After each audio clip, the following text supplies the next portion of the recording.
The Dynasty Reanimators are back in action. We're going to talk some Superflex ADP, some Dynasty thoughts, and some trade advice as we work through 2 listener questions on today's show, as well as share our thoughts on a number of players. The one thing, Shawn, I love about doing these listener questions or team-based questions is the strategy that's obviously involved, but then just because the team will have a certain amount of players, either we're trading them away, we're trying to keep them, we're doing different things with it. So a lot of player thoughts then also come through in that. But this is obviously OT and it's our Wednesday episode. Thank you for listening.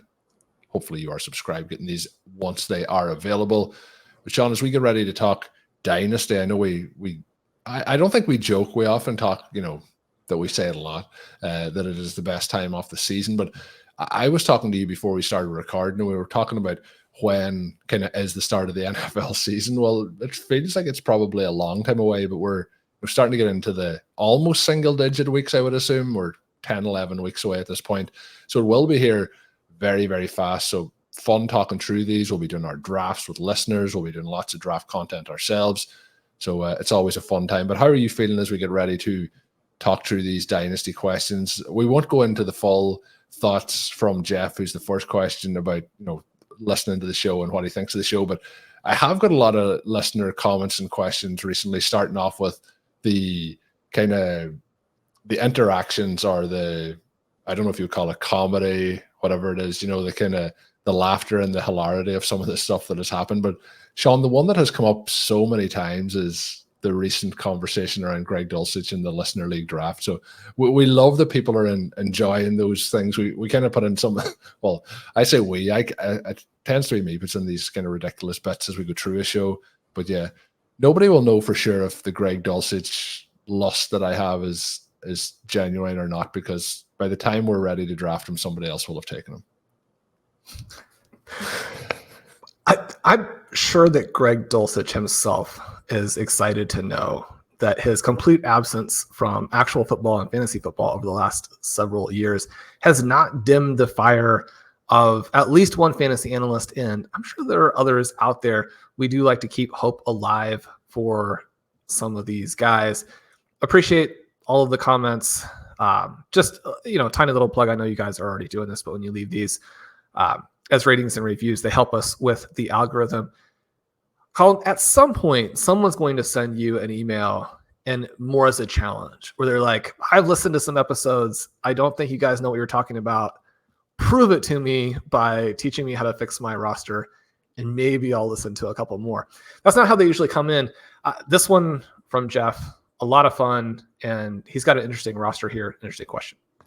Yeah, so we'll jump into the question. This one coming in, as Shawn mentioned, from Jeff. Mentioned he joined his first Superflex Dynasty League in 2022. That's another theme that we're getting with a lot of these. A lot of kind of first or second year or third year players. But he decided, and we're talking a lot about zero QB, so maybe that was what prompted the question to come in. We're talking a lot of zero QB in best ball, but he decided to go zero QB in this Dynasty League. He thought that he could then trade down in the startups, load up on picks and interesting players, and secure the first pick for the 2023 draft at the time. He said his league mates gave him a hard time. He pointed out that 8 out of the 10 of them would finish out of the money in the first year. So even how much they try, not all of them can win the league in that season. He said in the 2023 draft, he traded down with the first pick of his 3 firsts, one of which was Bryce Young instead of CJ Stroud, which is not ideal. But then he mentioned, but with a lot of luck and some timely trades, the strategy bore more fruit as he managed to finish first in that season. He says, sorry for the long backstory. What should he do about CMC and how to reload or perpetually reload the roster with him in mind? CMC is still a great player, but age is a concern. He said he had a decent chance to finish in the money again if things break his way. He traded away a 2024 first and second in the pursuit off the win, so it'd be nice to reload and still have a chance this year. The team, which he shares below, with a zero quarterback approach. Howell now benched, Bryce Young playing like Bryce Young. He said he's flailing the quarterbacks at the end of last season. He did trade a second for Stafford down the stretch just as he reverted to the mean and started scoring touchdowns. So when we look at this roster, Shawn, I'm going to mention through the names. It's Stafford, Young, Daniel Jones, Sam Howell. then there's a couple of names, including Joe Flacco, Sappe, and Easton Stick. Again, getting very far down. Probably out of those guys, Flacco's at this point might be the best option. But he has CMC at running back, Singletary, Chandler, Dobbins, Gainwell, Ford, Zach Evans, wide receivers, Lamb, Samuel, DJ Moore, Devontae Smith, Zay Flowers, Josh Downs, Michael Wilson, Cedric Tillman, tight end, Laporta, Firemouth, Likely, Taysom Hill, Smythe, and then picks 24. He has the 112, the 209, the 212, the 311, the 312, the 402, the 412, and in 2025 he owns all his picks.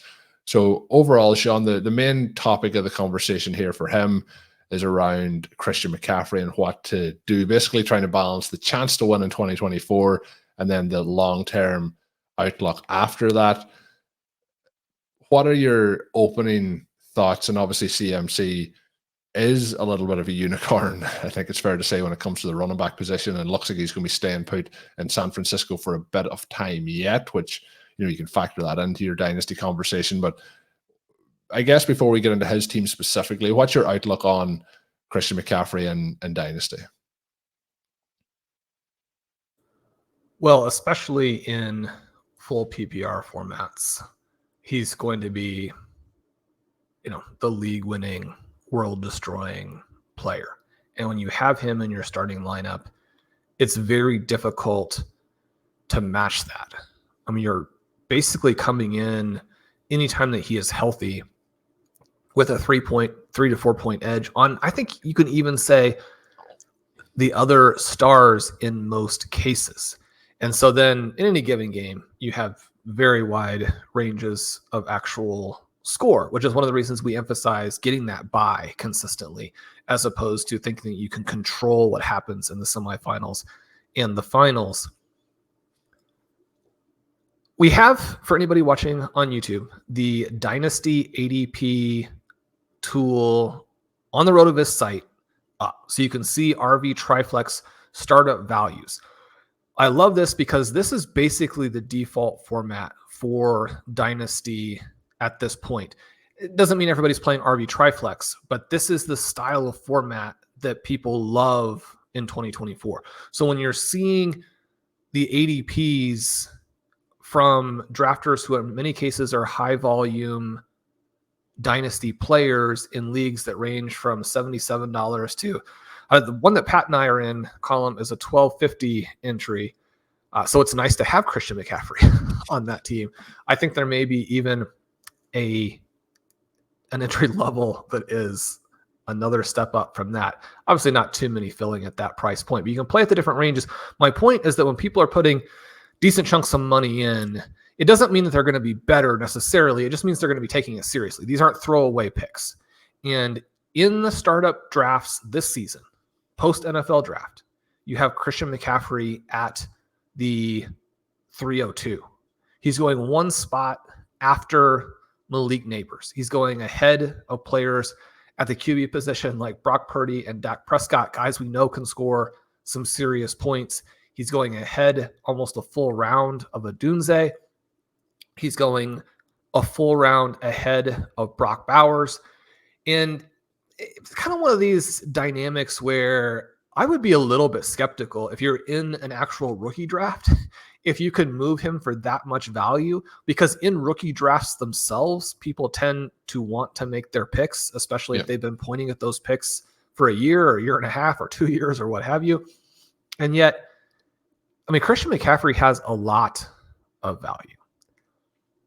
I do think he's also a player who is so unique, such a unicorn, and at a position where we don't know for any of the players how long they're going to last. The cliff is something that is going to catch certainly the stars especially, it's going to catch them by surprise when it does finally hit. And yet, because he's an aging running back, there are going to be times where it's difficult to get out in the future. But if you move him before that, right, which is something you would almost always want to do with peak wide receivers. If you move him before that, you're just giving up so many points in the starting lineup that you're decreasing your chances in any given year to actually win the title. Is Christian McCaffrey for you? Is he, when you look through, you mentioned the wide receivers, and there's more wide receivers that you could move out of let's say Justin Jefferson and move from the wide receiver 1 down to the wide receiver 10 and pick up additional things. And that feels like it's, could replicate those points.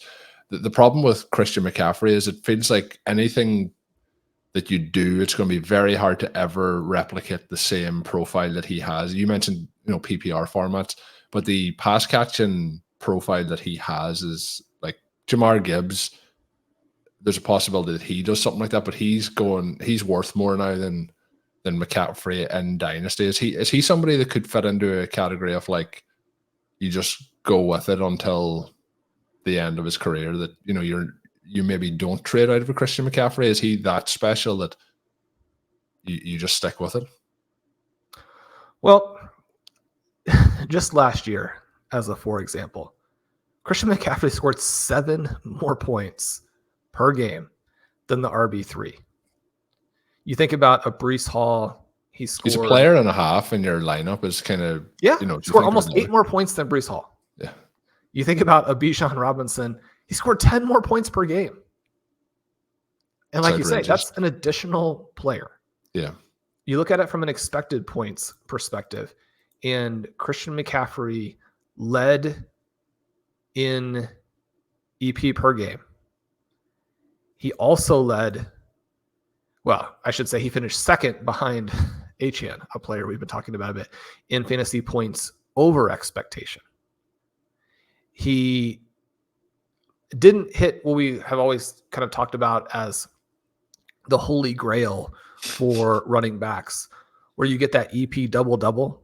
You have double digits rushing EP and double digits receiving EP, but it's kind of splitting hairs to suggest that the profile doesn't work. When you're over 11 in rushing, you're over 8 in receiving, and then you're over 3 rushing FPOE and over 2 receiving. Again, across the board, every part of that profile is sterling. It's spotless. You get exactly what you need. It doesn't mean that he's going to necessarily do that in the coming season. He could lose some touches with them adding some depth at running back. You could get an even more dynamic passing attack. If you could clone any running back in the NFL, the only thing that's affecting any of this is age. Unfortunately, father time is a real thing. But what we're hoping that at the peak Gibbs maybe is Christian McCaffrey. Like what we're hoping that even if we get a career best season scenario from Breece Hall or Bijan Robinson, we're hoping what they give you is Christian McCaffrey. Like he is the example that we're looking at all these running backs and hoping that they can produce. And he's also, out of those names, the Lions are obviously on the up with their offense, but Christian McCaffrey's in the best offensive scheme for a running back of his traits as well. And one of the reasons that Hall and Robinson are going in the first rounds of all redraft formats, which gives you a feel for where they are going to be or where drafters think they're going to be from an EP perspective, is that you could see both of those guys actually hit the EP double-double, right? That's what their profile is. That's why last year, Breece Hall actually had more expected points per game as a receiver than he did as a running back. That's something that you would kind of think shifts the other direction this year, just as he enters the season healthier, right? Robinson, you expect to do it because he's going to be in a real NFL offense. And so you have those things going. And then, if you get them up to 20 EP per game and you break some long runs, that's the other part of it for both guys, especially Hall. You're probably going to get, a handful again in the peak seasons. And one of the problems that you have with the running backs is you just don't know how large the window will be. You think about it, Jonathan Taylor, it's like if he's always healthy, if he were healthy for 10 years, you would expect him to have maybe 3 or 4 seasons in there where he's able to bunch the long runs. So you have a season with 4, 5, 6, 60-yard touchdowns, either as a runner, as a receiver. You would expect that with Breece Hall. I don't think quite to the same extent with Bijan, although Bijan's ability with elusiveness is so great that he's going to balance some of those types of things. And I think that Bijan Robinson for 2024, if we want to think through some of the specifics, probably ends up well ahead of Hall in terms of expected points. So then you don't have to be quite as efficient. But both of those guys are so talented that we could see them hit a 5 FPOE season as well. And you think about, how do you get to 25 points per game? You have to have a ridiculous profile that includes something in the vicinity of 20 expected points per game, which again is where the double-double comes in handy. You can do it without having to get, some insane number of carries. And then you also have to be efficient. You've got to score touchdowns. You've got to break some big plays. All of those things are very, very difficult to do. But with Christian McCaffrey, we've witnessed it multiple times. There's no question about whether that's in his range of outcomes. Like, if he stays healthy, it's almost a given. So the scoring level that he provides makes him, I think, so unique. And he's the one player where when he's on my rosters, my goal in Dynasty is to build that team out such that Perpetual Reloading everywhere else makes me so deep that I can just take Christian McCaffrey to 0. Yeah. I don't move him. I keep him on the roster. When he scores, the team is deep enough to win. When he doesn't score, or he gets hurt, or eventually he ages out, you're done with that, but you don't necessarily make the move where you give away his scoring production. And especially, I think it's interesting on this team. I mean, Jeff has a cool team here. I think that between Stafford, Young, Daniel Jones, you can probably stream that in a way that gets you close to what you need from a QB perspective. And then if Howell or Flacco ends up as the starter through injury, you have even some more flexibility. I'm probably, too biased to give you like the right down the middle outlook for those guys. But I think both offenses with Howell and Flacco project to be dynamic enough that if they're in that starting role, you're going to score points. And so I like the way that is set up. You love the receiver group. You don't necessarily need to add there. You love the tight end group. You don't necessarily need to add there. I drafted Freiermuth with Peter Overzet this week on the Best Ball Banana Stand. Check that show out.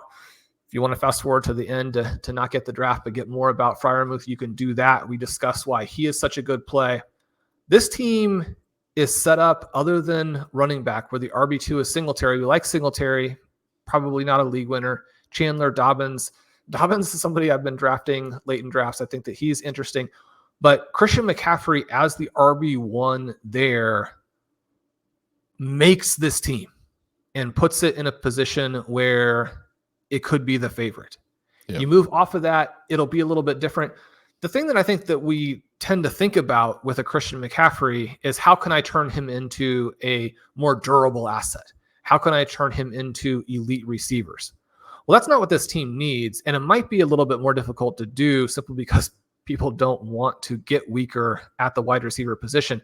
But when you look at this Dynasty ADP startup grid, when you look at the prices, one of the things that does jump out is that Jonathan Brooks and Kenneth Walker are in round 6. Trey Benson is in round 7. Javonte Williams, Tyjae Spears in round 9.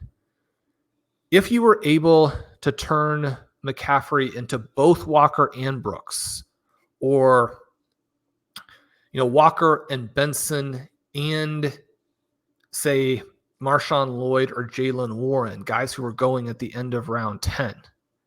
If you were able to completely rebuild your running back group, get younger, get deeper, and do the thing that you mentioned where you are able to then start a lineup where the actual starting group is scoring as many or more points, and you've diversified your risk and you've gotten younger, I think you could do that. And I think that in some ways those trades are more possible simply because running backs people will part with, whereas these stud receivers you would need to get to make a CMC trade viable, they're going to be hard to peel away from people. Yeah, and the other thing to factor in with this specific example is he does have the rookie draft to come. He has the 112, the 209, the 212, the 311. There is going to be some of those names potentially that you mentioned could be in that conversation to fill out that depth at the running back position as well for him. The other part of it, he does follow up with a question about should he try and approach trading one of the wide receivers. When we look at that list of wide receivers, DJ Moore is somebody who in that list I may consider moving on at this point of his career versus the CD Lamb. When these questions come in, Shawn, there's always players that I'm willing to move, but every time a Christian McCaffrey one comes in, I'm just so reluctant to try and go ahead and replicate what his value is unless you are getting a haul, not a Brees haul, but a haul of players, picks, or being able to really go from a team who maybe has a lot of holes in it to fill in multiple holes in that one move. But it is it's an interesting debate whether to move McCaffrey or to keep him. But thanks to Jeff for that question. Hopefully he's enjoyed that part of the conversation. Second question, Shawn, comes in from Jesse, and he's looking for some basically yes or no to some potential moves that he is thinking of lining up. He said he has followed our advice through the rookie draft season, and he's pretty happy with his portfolio. He has 9 teams, 6 that he believes are perpetually reloading contenders, and 1 that is in a last-ditch year before blowing it up, and 1 that's just starting a rebuild as well. And then he also mentions there's 1 that's somewhat middling at the moment, and we'll see how things go with that. He said that could bottom out if enough things go sideways. So here is a Superflex RotoViz Best Ball team, and that's another interesting wrinkle, Shawn. The Dynasty Best Ball side of things, which I'm not in any Dynasty Best Ball. The question for you, are you in any Dynasty Best Ball leagues at the moment? I'm not. I like to play the pure version of Dynasty, but I'm really glad that they have that option, because certainly for those of us who are pretty involved in fantasy football, Sunday mornings as you're setting your lineups can be hectic. Yeah. So we've teased a potential listener league in Dynasty. I mentioned on the Monday show. We may as well mention it here as well. Myself and Shawn will be 2 of the competitors, and then 10 other listeners potentially doing a RotoViz Triflex league. But who knows, Shawn? Maybe we'll save ourselves some of those Monday morning panics, and we could go for best ball as well. But back to the question. The roster is Jalen Hurts, Jaden Daniels, Daniel Jones. I got caught up there with the Daniels, but then we get Jacoby Brissett, Saquon Barkley, Trey Benson, Tyrone Tracy, J.K. Dobbins, Chris Olave, JSN, Zay Flowers, Jerry Jeudy, Khalil Shakir, then Sam Laporta, and Brock Bowers. And then he has his first pick for 2025. The other picks have been traded away. So this is where we get into the do's and don'ts. So I'll do them one by one. Shawn, you can give your thoughts on it. The first one is trade Barkley, Jeudy, and Daniel Jones and try to get some more upside plays for the future. So that would be either younger players or future picks. You've talked a little bit about Jeudy from a baseball perspective. Interested in your thoughts on him from a dynasty aspect. Obviously, the Cleveland Browns are happy from a dynasty aspect because they paid that man very well this offseason. You hope that they're right, because they also paid Deshaun Watson a lot of money as well. So it's up in the air if they're right or wrong. The Deshaun Watson one is such a one-off that I am not that worried about that reflecting on their other decisions, but certainly that does come into play. So my concern here in terms of trading Barkley, Jeudy, and Daniel Jones is simply, do you get enough to make it worth the move? Because I think that young players who are valued similarly probably are mostly going to be busts. They're mostly going to not score in 2024, and in 2025 they're going to be worth less. And so I've changed this visual here to the best ball league, so you can toggle between regular classic scoring or classic starting sit and best ball, what you see on the screen now are the best ball startup prices. Daniel Jones is the QB 32. He's going behind. You go from him to non-starters, players that aren't going to be in their week-to-week lineups. And for me, Daniel Jones at the 11-12 and QB 32 is a must-add. And he's someone that I have a huge exposure to in sort of the redraft version of best ball. And I think it's important to explain that, because it's not that I think that he's necessarily going to hit, that he's necessarily going to be the starter. And so long-term in 2025, right? And when you work through it in redraft, when you make that bet and you're wrong, you get away from the consequences in a way that is limited to that specific league that you drafted him in a specific year. Your consequences don't continue on with you, and the prices that you're getting allow you to create a very asymmetrical situation where if the player hits, which is certainly one of the possibilities, then it's going to be very difficult for other drafters to compete with you. In Dynasty, if you make that bet and are wrong, the consequences stick with you, but the price at this point is so reasonable that if you make the bet and are right, the consequences of that will, or the benefits of that will stick with you through the years, right? Because you're going to then have Daniel Jones, who's still a relatively young player and is a mobile player. We'll see, where he is long-term, with this injury situation and what he's able to add with his legs going forward. But I mean, this is multiple rounds after Matthew Stafford, who probably is only in the NFL for a few more years. It's after Aaron Rodgers, who this could be his last season. It's after Justin Fields, who's a backup. It's after Geno Smith, who has a lot to prove to hold his starting job down. It's many, many rounds after Deshaun Watson, who at a certain point, even with the contract, plays so poorly and is so toxic that he is out of the NFL. It's multiple rounds behind Will Levis. And so this is kind of the one here where I think it gives you a really good feel for what the risk reward is.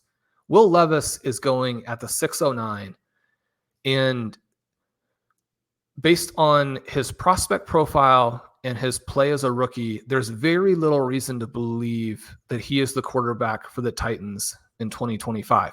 It could happen, and he's been surrounded by some pretty intriguing weapons. So it's not impossible. And at the 609, the penalty for making that bet is less, although the next picks after him are Rashee Rice, Ladd McConkey, Kenneth Walker, Deebo Samuel, Jaden Reed. Bo Nix is in there as well. You look at the non-QB players there, and you're like, how can I be taking a risk on Will Levis when those receivers are there? The receivers around Daniel Jones are the guy who goes immediately before him is Jermaine Burton. Again, a very wide range of outcomes player there. Probably more likely that Burton misses than he hits. Right after him, you get Josh Downs, Roman Wilson, Jeudy, another player in this question, Polk, Dotson, Hopkins, Quentin Johnston. I mean, Johnston and Dotson are probable busts. Again, not impossible, but very low likelihood that they turn it around. DeAndre Hopkins is about done. Jalen Polk massively overdrafted. Roman Wilson, not being featured by the Steelers beat reporters as someone who's going to be a starter as a rookie, which, would then more or less put his value in Dynasty in year 2 completely in the toilet. So the prices that you're getting on a player like Daniel Jones, it's basically worth the risk that you don't get anything from him. The other element there is I do think that Daniel Jones is set up so that even if he loses his job for 2025, even if he loses his job down the stretch in 2024, which is something that has been kind of a controversial part of the discussion of whether or not you want to draft him, because if you pay for someone and even if the cost is 0, the draft spot or the roster spot is important in all of the leagues where you might want to have Daniel Jones. So you're using a roster spot on someone who could get benched down the stretch. But he's going to get a significant amount of rope to show what he is in an offense that is favorable for his scoring and now has receiving weapons. Even just getting the 2024 production from him is very valuable at the price. You think about Jerry Jeudy. Again, would you want to have the young players in that range ahead of him? There are some guys who maybe you would. I mean, that's a round ahead of Marvin Mims. Now, Marvin Mims is kind of in that same category, the one I just mentioned with Roman Wilson, where if you don't actually play very much as a rookie, people are not going to pay anything for you the following year. I mean, Marvin Mims is a much better prospect and a much more intriguing player than Roman Wilson, but he's going after Roman Wilson because he didn't play as a rookie. So you've got to keep some of those things in mind. And if you're going to make the moves, I would just be very intentional and very precise in terms of the type of guy that you get, and you get a very specific name as opposed to just getting a younger player. Yeah, it's all very well put there. And the next question is around Jaden Daniels, but this one, Shawn, I think will be, pretty straightforward when we look at it. Should he trade Daniels, Bowers, JSN, or Benson for win now players, or just try and go and win a championship while Hurts, Olave, Laporta, and Barkley are in their prime? So one of the players that wasn't a big focus so far was the Barkley element. He's probably the player in that first question that I would be looking to, move on or see what we can get in return if, there's somebody who's buying into him in that Eagles offense that wants to give you something that would benefit your roster. But in terms of the likes of Bowers and JSN and Benson, something that we've talked about recently at times is some of the teams sometimes arrive early and they enter that championship window early.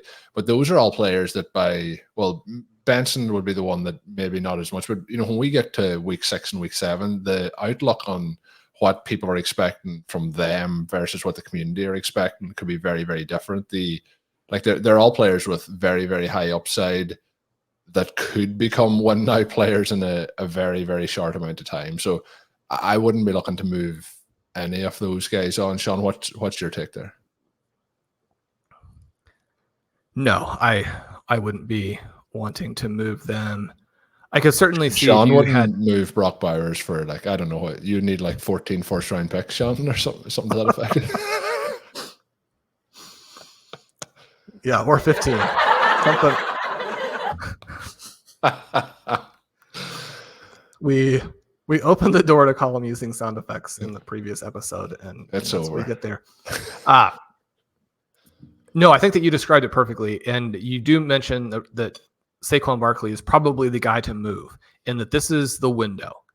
You have the enthusiasm around the Philadelphia Eagles offense, which should be very dynamic, and you have his name still holding that cachet of him being a superstar. Yeah. You look at his peripherals for 2023, and he's probably not that. There's not a guarantee. This is going to kill me, Shawn, to say it, but when you're talking about it, it feels like, and I've always liked Barkley, and I apologize for saying this, putting this out into the universe, but for years, the talk was around Ezekiel Elliott, and then it's coming and it's going to happen, and the value is going to fall, and this for me feels like the last cash out point for Saquon Barkley, and that's tough to take because he's been one of our favorite running backs since he came into the NFL. But it feels like this is the last chance you have to move on. Yeah, and he's in a better situation than say Todd Gurley after Gurley was clearly physically compromised.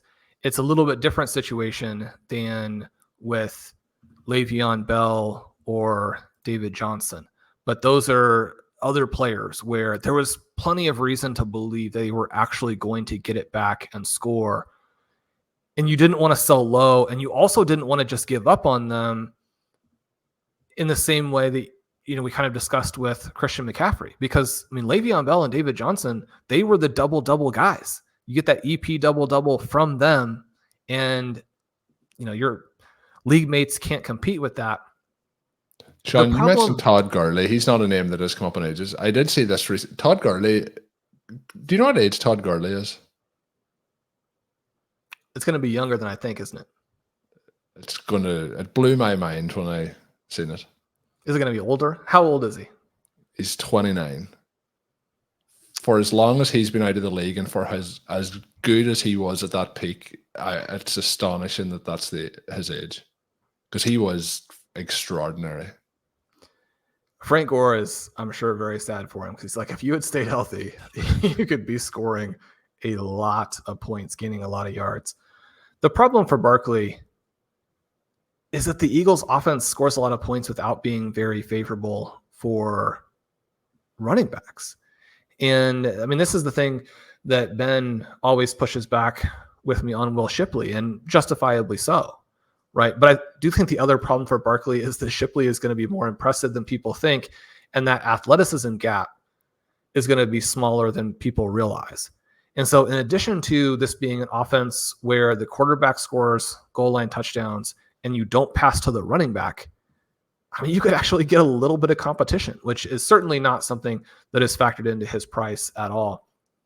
If you can move him as that trendy player, now that he has made the jump, and again, you're not completely eliminating the possibility that you're wrong, or that the move from the Giants, which was certainly a very unfavorable situation, to the Eagles, even if it's equally unfavorable in some specifics, it could still be generally better, in just that the Eagles offense is much more dynamic.